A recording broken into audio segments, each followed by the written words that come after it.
¿Qué tal? Buenas noches, bienvenidos a Tierra de Sueños. Qué maravilla poder volver a estar una semana más con todos ustedes, aprovechando esos temas que tanto nos gustan y que tanto sacan a flote esos potenciales que cada uno de ustedes tienen y tenemos. Porque no se escapa a nadie que pueda tener algún tipo de cualidad digna de ser estudiada, digna de dar a conocer. Por consiguiente, sean ustedes bienvenidos a este espacio televisivo, Tierra de Sueños, donde se habla, además de otras cosas, de mente, cuerpo y espíritu, siempre como en el programa de radio que venimos haciendo hace un montón de años, en Luces en la Oscuridad, que habla también de lo mismo, habla de solidaridad, habla de empatía y que habla de afecto. Buenas noches, bienvenidos a Tierra de Sueños.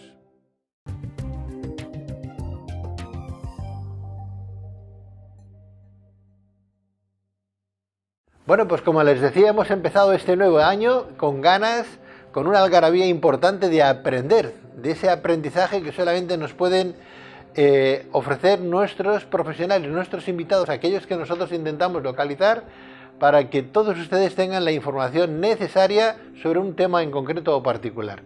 ¿Qué les parece si hablamos de mitos, de leyendas, de tradiciones, de fábulas, incluso de cosas que se escapan un poco a la realidad? Si les digo el nombre de la Atlántida, a ustedes les tiene que sonar de algo seguramente, pero vamos a conocer si en realidad la Atlántida existió, si hay versiones de aquella Atlántida o en realidad ha sido todo un invento. Vamos a hablar con José Rubio, él es miembro del Grupo de Estudios Teosóficos de Valencia, historiador y escritor que tiene a bien acompañarnos en el día de hoy. José Rubio, muy buenas noches. Buenas noches, Pedro. Encantado de estar aquí en tu programa. Gracias y feliz año nuevo, José. Feliz año nuevo a ti y a todo el equipo que llevas contigo. Muchas gracias. Bueno, tú sabes mucho de mitos, de leyendas, de tradiciones, de fábulas. ¿La Atlántida en sí es un mito, es una fábula, es una realidad, es un cuento, es una... ¿Qué es, José? El otro día, es que eso me lo preguntaba el otro día mi novia, se quería meter conmigo y me decía, uy, la Atlántida es un mito. Y yo decía, ¿cómo que un mito? La Atlántida es historia, dice historia para ti, pero para la mayoría de la gente es un mito. La Atlántida es un mito, es historia, es un sueño, es una utopía, es un deseo de un mundo mejor. Son muchas cosas, no es simplemente que existiera o no en algún lugar del planeta una gran civilización o pequeña civilización, ¿no? Ahí se han ido añadiendo a la idea de Platón, el primero que sabemos que empezó a hablar de la Atlántida con tal nombre, muchos elementos interesantes. Entiendo. O sea que en realidad no tenemos muy claro si fue una realidad o no, si esa civilización existió o no existió y dónde existió. Se habla de Timeo de Critias en esos diálogos de Platón, siglo IV antes de Cristo, pero ¿qué hay entonces de realidad? ¿Me quedo con la leyenda? ¿Es un cuento, una fábula, José? No, bueno, vamos a ver, aquí entran muchos elementos. O sea, lo que parece es que no hay, por lo menos un arqueólogo, un historiador te diría, ¿dónde están las pruebas? ¿No? Ese es el tema de siempre, ¿dónde están las pruebas? ¿No?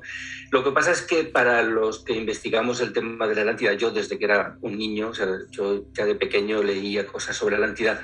De hecho, no viene a cuento, pero en el colegio NGB gané un concurso de dibujo precisamente dibujando la destrucción de la Atlántida. O sea, que fíjate si viene de lejos, ¿no?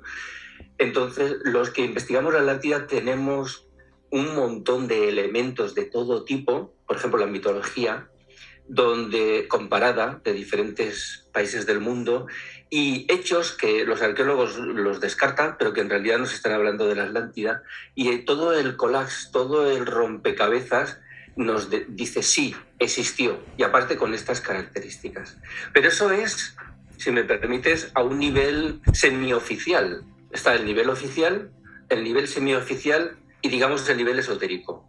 A nivel esotérico no hay ningún problema. Todos creemos que existió la Atlántida, tenemos datos, pruebas, mapas, tecnología, etcétera, etcétera, etcétera. Se podrían hacer seminarios enteros sobre la Atlántida. Claro, hablamos de tres casuísticas entonces importantes, hablas desde un punto de vista científico, pseudocientífico y esotérico. Sí. Claro, desde ese postulado, creer en Dios sería un poco lo mismo.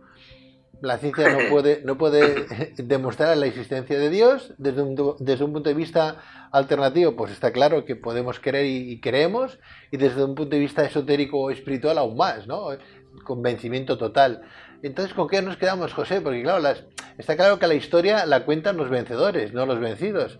Entonces, ¿qué hay de aquel volcán en Santorini, creo que fue en el año 1646, más o menos antes de Cristo, que dicen que fue el culpable a que la Atlántida desapareciera? Y si es así, ¿en qué lugar, en qué enclave, dónde está esa fosa Atlántida? Bueno, a ver, en muy pocas palabras has planteado muchas cuestiones, ¿no? Lo de las tres formas de encarar un tema se puede aplicar a la Atlántida, a Dios y evidentemente a cualquier cosa, ¿no? Cuanto más metafísica, más complicado, ¿no? Pero el otro tema de Santorini, yo ya... ¿Me vas a permitir en esta charla, ¿cómo te diría? Ser más esotérico que pseudocientífico y que científico, si no te importa? Porque hace ya un año que me di cuenta que todos vamos con el tema de la Atlántida pasando un poco por encima, cuando tenemos una gran cantidad de información de tipo esotérica de clarividentes, por ejemplo, como Edgar Cayce o como Liz Bitter o Scott Elliott, que publicó el libro sobre la Atlántida, donde había mapas dibujando hace 800.000 años, hace 200.000 años, cómo era el planeta y dónde estaba situada la Atlántida. Tenemos esa información y parece que no la queramos usar, ¿no? Entonces yo voy a ir más por ese camino, ¿no?, de contar lo que la versión esotérica nos dice de la Atlántida. Entonces, Santorini, contestando directamente a tu pregunta, eso no era la Atlántida. Eso a lo mejor podría ser una colonia de la Atlántida, porque como bien dice Platón en el Critias, los atlantes, que eran un pueblo guerrero, conquistaron todo el Mediterráneo, por la parte de arriba y por la parte de abajo de África. Y tenían colonias en Etruria, tenían en Macedonia, Egipto, evidentemente, era una... Bueno, eso de evidentemente es para mí, claro, ¿no? Era una colonia atlante, y lo eran también las islas de Malta, por ejemplo, y que hay estructuras arquitectónicas megalíticas que se asocian a los atlantes, y bueno, y todo el norte de África, ¿no? Entonces, Santorini podría haber sido a lo mejor una colonia atlante, pero no la Atlántida. Y mucha gente se confunde y cree que esa fue la gran destrucción de un día y una noche, el volcán y todo lo demás. Pero desde las fuentes esotéricas, no. Como bien dice Platón, está más allá, la Atlántida estaba más allá de las columnas de Hércules, que estaban en Cádiz. En Cádiz, estaban en Cádiz, ¿sí? Sí, bueno, en el Mediterráneo había varias columnas de Hércules, pero las más extremas, las más lejanas, las que se abrían a un gran océano, que dice Platón que había unas islas, luego el gran continente, y dice Platón, detrás de ese gran continente había otras islas y otro gran continente, refiriéndose a América. O sea, que no solamente hablaba de la Atlántida, sino pero que ya nos hablaba de José, entonces la Atlántida, entonces, ¿qué sería? ¿Una civilización? ¿Sería un pequeño continente? ¿Qué sería exactamente? Pues, repito, desde el punto de vista esotérico, la Atlántida fue una gran civilización. Una civilización que se extendió por todo el planeta y que aparte duró miles de años, no cientos, sino miles de años. Si Egipto es para nosotros una civilización longeva que tiene como poco 4, 5 o 6 mil años antes de Cristo, la Atlántida tuvo muchísimos más, con varias destrucciones, con grandes colonias e influencia por todo el planeta, grandes centros urbanos. Hoy en día tenemos Nueva York, Londres, por poner un ejemplo, y al mismo tiempo hay pueblos primitivos que no tienen ni electricidad. Eso también pasaba en el tiempo de la Atlántida. Había grandes metrópolis, había grandes naciones conexas con la Atlántida y había pueblos muy primitivos, o sea, estaba todo mezclado. O sea, no hablamos de un continente entonces, sino hablamos de una civilización que utilizaría uno de los continentes que ya conocemos a día de hoy, José. Sí. Bien. Sí, porque parte de América era Atlántida, parte de España era Atlántida. De hecho, como bien dice Platón, es que no hay que irse ni siquiera a esotérico. Platón dice que Cádiz, Gadir, era una de las 10 provincias atlantes. Luego, España, parte de España, era de la Atlántida. Parte de África era de la Atlántida. Como bien has dicho, fue una civilización que se extendió por muchos continentes. Parte de América del Sur y del Norte, más la del sur, fue Atlántida, o sea, parte de Europa, parte de España, parte incluso de islas y de Asia, donde se extendió su cultura y su civilización. En el Ramayana está reflejada las luchas con los atlantes, el Majábharata.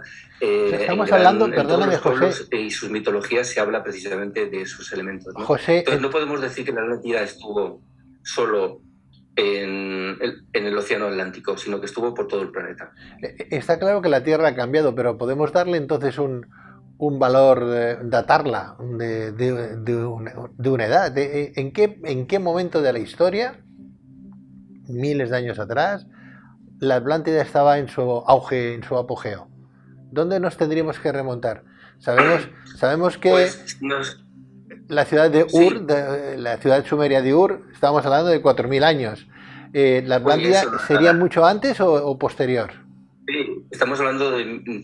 Mira, si nos atenemos a la versión esotérica, que es la que yo defiendo hoy en esta charla, ya, como he dicho, Scott Elliott y Leadbeater publicaron un libro a principios del siglo pasado, uno sobre Lemuria, otro sobre la gran civilización anterior a la Atlántida y otro sobre la Atlántida con mapas. Ellos dicen en ese libro que tuvieron acceso a unos museos que tiene la llamada Fraternidad Blanca en el mundo, tiene varios por todo el planeta, donde no solamente había planos de la Atlántida, del mundo, como era en aquella época, sino también de ciudades, de tecnología. Bueno, lo que es un museo, imagínate la Biblioteca de Alejandría multiplicado por 10, ¿no? Entonces, ahí hay unos mapas que ellos copian, no sé si los copiaron sin que se dieran cuenta o les dieron permiso, donde muestran cómo era el mundo geográficamente y en qué parte estaba la Atlántida de ese mundo geográficamente, empiezan hace 800.000 años. O sea que estamos datando la Atlántida de como poco 800.000 años. Toda civilización no nace de golpe, sino que tiene todo un proceso de desarrollo hasta que llega a un culmen, ¿no? Entonces, luego tienen mapas de hace 200.000 años, tienen mapas de hace 85.000 años y tienen el último mapa que es de hace 12.000 años, que es la parte que está contando Platón. Platón habla de hace 12.000 años, cuando se destruye Poseidonis, que es el último resto de la Atlántida. Pero 800.000 años sería una antigüedad que en el mundo esotérico se le da a la Atlántida. Claro, 800.000 años habla mucho del planeta. Para mucho. Da para mucho, ¿no? Da para mucho. Ahora estamos viendo una serie de imágenes que son como, pues eso, atributos de cómo podía haber sido aquella civilización. Claro, pero no se ha encontrado ningún vestigio en los fondos marinos, ¿verdad, José? Que digamos, caramba, bueno, a día de hoy todavía se están descubriendo parte de Egipto pues en la bocana del puerto, todavía de lo que fue el Egipto faraónico, ¿no? ¿Por qué no se ha encontrado, por ejemplo, algo importante que digas, caramba, una civilización no puede desaparecer de la noche a la mañana de tal manera, siendo tan rica en todo, ¿no? Y habiendo dejado, pues tantos seguidores de alguna manera, porque el resto de sus genes seguramente que ha estado, pues, disperso por todo el mundo, ¿no, José?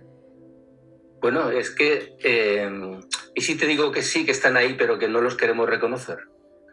Tengo una novela que se llama El Durmiente, que va precisamente de la Atlántida. Y en un momento el personaje, que se llama Javier Bosch, un amigo hace exactamente la misma pregunta que tú. Pero bueno, dame una prueba, un vestigio, algo de esa civilización, algo tiene que haber dejado. Y dice, espera un momento. Se va a un cajón, saca una foto y se la da. Y dice, aquí tienes una prueba en esa foto. Y el otro se echa a reír. Dice, esto es la pirámide de Keops. Y dice, ¿y qué? ¿Quién dice que es de Keops? Es una pirámide atlante. Tenemos vestigios de la Atlántida por todo el planeta, hay pirámides por todo el planeta, hay ruinas en el fondo del mar, por ejemplo, incluso en Japón se han descubierto, en donde están las Bermudas, en muchos lugares, incluso se están descubriendo ahora en las costas gaditanas. De hecho, el programa de Cameron sobre la Atlántida demuestra que hay restos arquitectónicos que no se sabe muy bien de dónde son, porque son anteriores incluso a los pescadores que los están utilizando en estos momentos. Bueno, que tenemos la pila de Bagdad, hay cantidad de elementos, hay maquetas de aviones, tanto en Perú, en oro, pequeñitas, que dicen, bueno, es que son juguetes de niños. Bueno, ¿por qué tienen que ser juguetes de niños y no maquetas de bimanas de aviones que también las hay en China? Hay cantidad de vestigios que lo que ocurre es que están bien datados. Eso, los esoteristas o los que creemos, yo creo que no. Es decir, los que tenemos este tipo de indicios pensamos que nos están hablando de la Atlántida.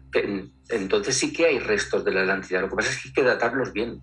Claro, lo que es curioso es lo que tú bien dices, ¿no? Vemos vestigios, pirámides, por ejemplo, caramba, que han aparecido por todo el mundo y todas tienen algún tipo de similitud. Eso es muy curioso, ¿no? Claro, si estamos hablando de 800.000 años, que da para mucho, como decíamos antes, es como decir, no puede desaparecer de la noche a la mañana. Los genes de aquellos atlantes tienen que estar a lo mejor entre nosotros. Pero claro, uno aún piensa, y vamos más allá, si me permites, José, porque claro, estamos hablando de una civilización muy por encima de lo que luego nosotros hemos conocido. Nos hemos quedado con los sumerios, pero podíamos quedarnos con Egipto, por ejemplo, con los egipcios, y dice, caramba, qué pirámides, qué colosales, cómo construían, de dónde sacaban aquella información, cómo movían aquellas piedras. Hay muchas ideas y muchas hipótesis al respecto, ¿no? Pero claro, si eran tan inteligentes los atlantes, ¿eran de aquí, de ese planeta, o eran de otro planeta que habían venido y fecundaron a los que quedaban, a los cortos de mentes o a los simios de aquel momento? A ver, yo tengo la visión esotérica. La visión esotérica no es unilateral. O sea, en el mundo esotérico hay muchas vertientes y ideas sobre muchas cosas, y sobre esto también, ¿no? Yo sigo la línea teosófica. Yo me considero investigador, estudioso, discípulo de alguna manera de Blavatsky, de Rosso de Luna, de Liz Witter, de Annie Besant, ¿no? Y entonces mi visión es teosófica. Entonces la visión teosófica no es que no crea en que no existan, digamos, extraterrestres o seres de otros planetas, que sí que creen eso, ¿no? Pero la humanidad, desde el punto de vista teosófico, vino a este planeta en algún momento y empezó a desarrollarse, y de unas civilizaciones pasamos a otras. O sea, no es que han desaparecido, sino que los atlantes fueron evolucionando en lo que luego se llamó los arios, y los arios no tiene connotaciones nazis. Esto es una palabra que se ha utilizado para la raza blanca caucasiana, y luego vendrá otra raza, y antes estuvo la lemur y antes estuvo la hiperbórea. O sea, hay una evolución. Los seres humanos vamos pasando, digamos, de raza a raza, y unas van desapareciendo más o menos, mientras otras van evolucionando, ¿no? Entonces, eso pasó con la Atlántida. No vinieron de otros planetas a crear los atlantes. Los atlantes vinieron de los lemures, es un desarrollo natural, y de ahí hemos venido nosotros. O sea, cuando dices lo de los genes, pues está claro. O sea, nosotros fuimos atlantes. O sea, la raza blanca que ahora predomina de alguna manera en el planeta vino de la raza atlante, que era más cobriza, que además las razas tienen subrazas, naciones, que se subdividen en muchos grupos. Y hoy podríamos decir que, por ejemplo, la raza negra estaría más relacionada con los lemures. Los chinos, japoneses son descendientes casi directos de los atlantes. La raza blanca es la raza nueva que surgió después de la Atlántida, de su destrucción. Y aún tienen que venir dos razas más. Quiero decir que esa es la visión teosófica. Aquí entonces no vienen extraterrestres ni nada. Las pirámides las construyeron los humanos, que éramos en aquel momento atlantes, con un conocimiento que se ha perdido en parte y que nuestra ciencia todavía no ha recuperado. O sea, el tema de la evolución de las especies, de Darwin, por ejemplo, ¿dónde queda en todo esto? ¿Es eso? No, ¿dónde queda? No, es eso. O sea, ¿Es precisamente eso? Sí. lo que... Mira, Blavatsky, cuando escribió La doctrina secreta, tuvo que enmendar a Darwin. O sea, tuvo que decir, sí, la teoría es buena, pero solo te estás refiriendo a una evolución física. Hay una evolución física del ser humano. O sea, las civilizaciones van gestándose de unas a otras, ¿no? Pero también hay una evolución espiritual, que es lo que no habló Darwin. O sea, no estamos enmendando a Darwin, sino estamos construyendo encima de él algo superior. Claro, ¿cuántas preguntas se quedan ahí? Has hablado antes de la hermandad blanca, hablas de teosofía, teo, Dios, sofía, conocimiento o estudio, ¿no? Estudio de Dios. ¿Cómo se puede llegar a estudiar a Dios si no tenemos ningún dato claro de su existencia? Es como lo de la teología, ¿no? El estudio de Dios, ¿no? Y la hermandad blanca, ¿exactamente qué es? ¿Qué es lo que hace la hermandad blanca? ¿Tú formas parte de la hermandad blanca, José? Yo no, que va. Un detalle a lo de Dios. Yo sí que pienso que se pueda conocer a Dios. Y además pienso que para conocer a Dios no se necesita ninguna iglesia, ninguna religión, nadie que te diga absolutamente nada. Onran, que es otro de los maestros que a mí me gustan y que estudio, dice que Dios es como la fuente, es el libro de la naturaleza. Y a esa fuente, a ese libro de la naturaleza que está en el interior de cada ser humano, podemos acceder cada uno de nosotros sin intermediarios. O sea, sí que se puede acceder a Dios. El tema es cómo, ¿no? O sea, cómo. Y entonces ahí es donde pueden entrar otro tipo de cosas, ¿no? Y luego, sí, yo me considero teósofo, estudio estas enseñanzas y desde ese punto de vista veo todo el tema de la Atlántida. Entiendo. Bueno, hablar de Dios es hablar de palabras mayores, ¿no? Palabras mayores. Pero nos quedamos ahí entonces, José, yo te emplazo a otra entrevista, si te parece bien, para seguir hablando de la Atlántida, porque se nos quedan muchísimas preguntas ahí, como por ejemplo el tema de la Hermandad Blanca. Exactamente, es una organización que existe actualmente, y si existe, ¿qué es lo que intenta, qué es lo que proyecta, a qué se dedica? Es verdad, me has preguntado lo de la hermandad y se me ha ido. Primero, no pertenezco a la Hermandad Blanca. O sea, yo solo soy un estudiante, un investigador como muchos, que nos gustan estos temas y que vibramos con estas ideas. O sea, a lo mejor no tienen ni siquiera mérito. Quiero decir, yo siempre desde pequeño me han gustado estas cosas y las he estudiado, tal, ¿no?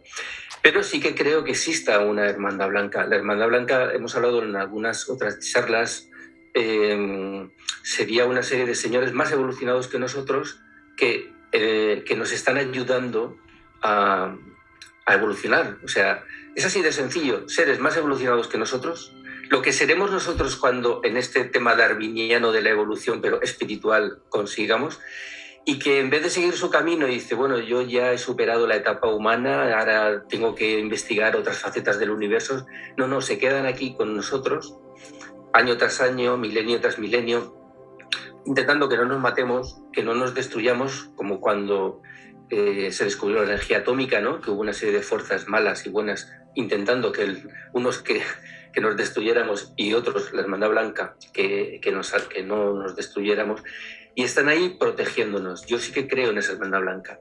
Y como en el tema de la Atlántida, hay muchísimos elementos, incluso, mira, ahora estoy arreglando un libro de Rosso de Luna para publicarlo, que se llama De Gentes del Otro Mundo, y habla de los jinas. Y los jinas, para Rosso de Luna, son todo este tipo de seres superiores. Algunos viven en cuevas, ciudades subterráneas, en las montañas del Tíbet o de los Andes, y unidos a grandes tesoros, están en todas las leyendas. Él cuenta muchas, incluso de las 1001 noches, donde se habla de estos seres. O sea, pruebas para el que quiere ver, para el que tenga un poco, desde mi punto de vista, sentido común. Claro, dirá, bueno, sentido común, estás como una cabra, pero para mí es sentido común. Puedes encontrar el rastro de estos seres por todos lados. Bueno, está claro, José, que hay esas preguntas que quedan ahí todavía por resolver, que te haremos también en otra ocasión, pero me gustaría acabar con un pequeño apunte. Imaginemos que venimos de esos atlantes, de esa civilización de Lemuria, que estamos hablando que Lemuria fue anterior a los atlantes, ¿no? He querido entender, ¿no? O Hiperbórea, incluso antes que Lemuria, luego Atlante y compañía. ¿Lo llevo bien? ¿Es así? ¿Más o menos? ¿Sí? Sí, bien, correcto. Bien, imagínate que un chaval jovencito te pregunta, bueno, y oiga, y si venimos todos de esa civilización de alguna manera, los rasgos característicos de cada civilización, ¿a qué es debido? El negro que es negro, el chino que tiene los ojos rasgados de una manera, el japonés de otra manera, el tono de piel, amarilla, cobriza, blanca.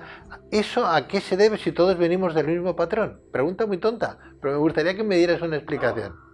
No es una pregunta tonta, aparte, pero tiene desde mi punto de vista todas las cosas se les puede explicar de una manera más fácil o más complicada, ¿no? Pero yo creo que, porque en esto también he pensado, y es como la naturaleza tiene millones de detalles, o sea, hay insectos, cantidad de insectos increíbles, con colores diferentes, con mimetizaciones, hay árboles y vegetales de todo tipo, rocas de todo tipo, y hay seres humanos de todo tipo. O sea, creo que entra dentro de la maravilla de la evolución y del desarrollo en toda la naturaleza. Entonces, el ser humano no es algo, no sé cómo decírtelo, una cosa y ya está, ¿no? Es algo que ha ido evolucionando con el tiempo. Ten en cuenta una cosa, en el mundo, estas ideas esotéricas, se habla de que la Tierra no ha sido siempre como es ahora.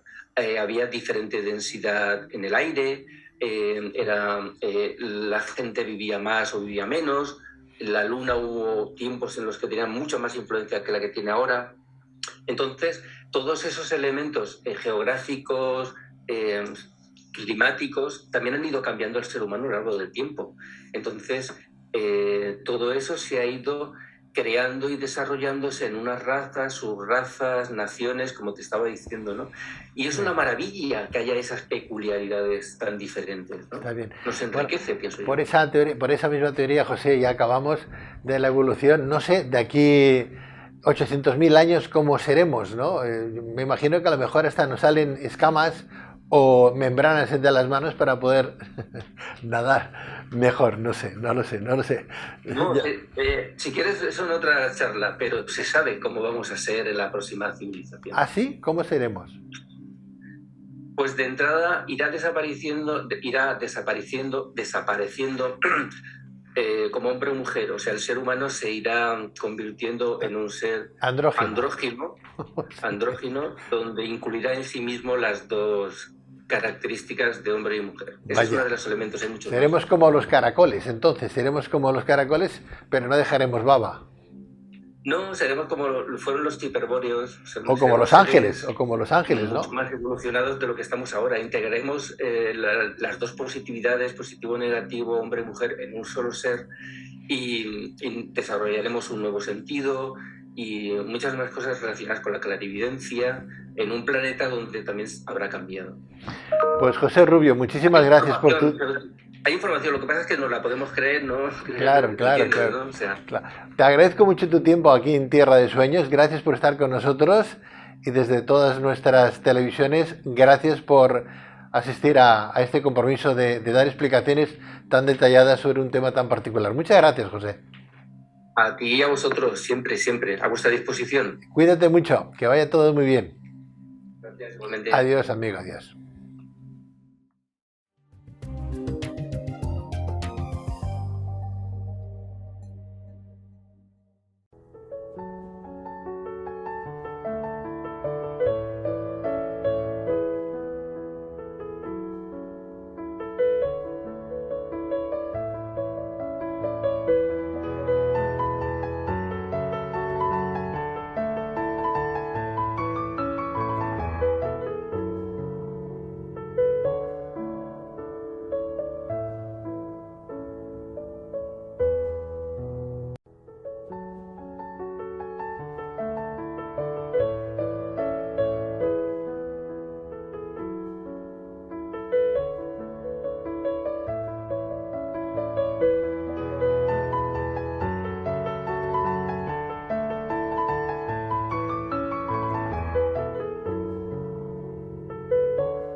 Nadie nos enseña cómo debemos estudiar, disfrutando del proceso y sacando el mayor rendimiento a nuestra capacidad.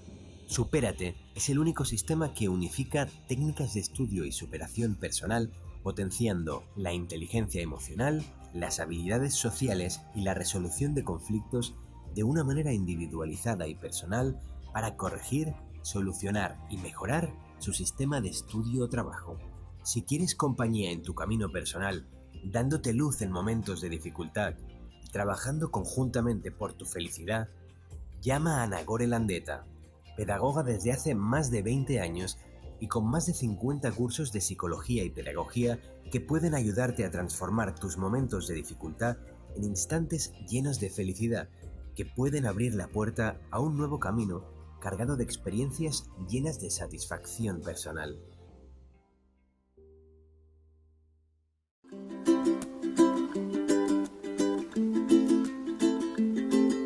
El libro de la vida positiva no es un libro más al uso.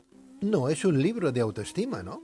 Es un libro que saca a flote tus valores y te ofrece las claves para tu felicidad. No pierdas la oportunidad de escribir tu libro y reescribir tu propia vida. Con el libro de la vida positiva de Pedro Riba, cumplirás tus objetivos, descubrirás tus talentos y serás feliz. El libro de la vida positiva, una guía para tu prosperidad y conocimiento interior.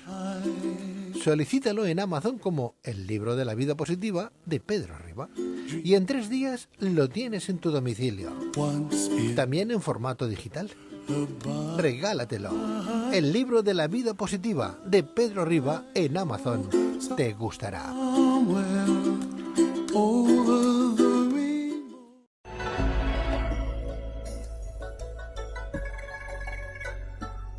Guía espiritual Alma Sans. Existen muchas razones para quererse, para amar y amarse, para equilibrar nuestras emociones y nuestros estados alterados de conciencia, nuestras energías. Alma Sans, mucho más que una guía espiritual, tu paz y equilibrio interior. Teléfono 674-337-904. Alma Sans.